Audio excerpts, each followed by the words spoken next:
friends, today we're going to be talking about techniques for the right arm when playing bass. Most of right arm use involves using the bow, like most other string instruments. However, since bass strings have a lot more tension and friction than other string instruments, there are some slight differences that you should be aware of. Let's get started. When it comes to placing the bow on the string, you want to make sure that your right arm is slightly bent.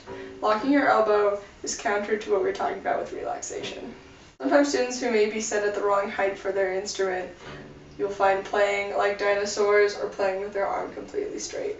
Work with them to modify how they're sitting and how their instrument is set up in order to remedy this. Initially, of course, you want to make sure that they're not playing over the fingerboard and that as they get further up in positions, they move closer and closer to the bridge.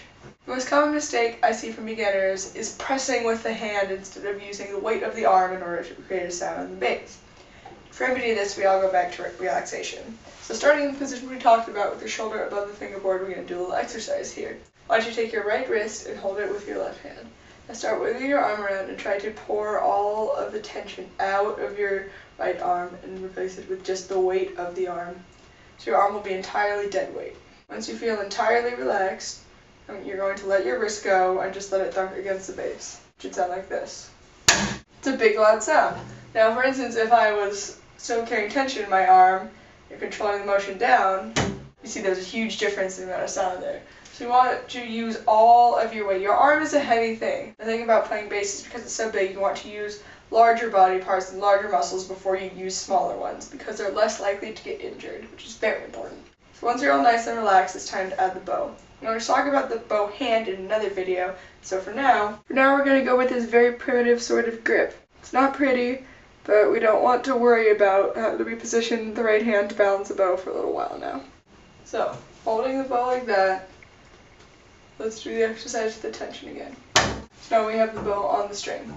Of course, when you have the bow on the string, you want it to be perpendicular to the strings, more or less. Now, I've already talked about big muscles versus small muscles. So when bowing the bass, you want to start with the big muscles and go to the smaller ones. Thus, you want to initiate all movement from the back, then into the shoulder, and move from there. It's a whole body motion, like so.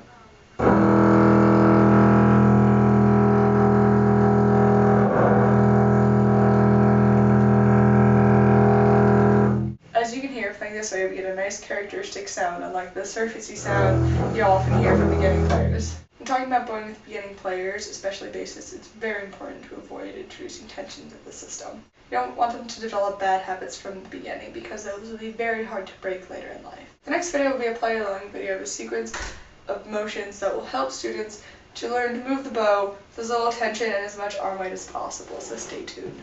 That's it for this video. I hope you enjoyed it. As always, if you have any comments or questions, please let me know in the comment section down below, and I'll see you in the next video to play along with.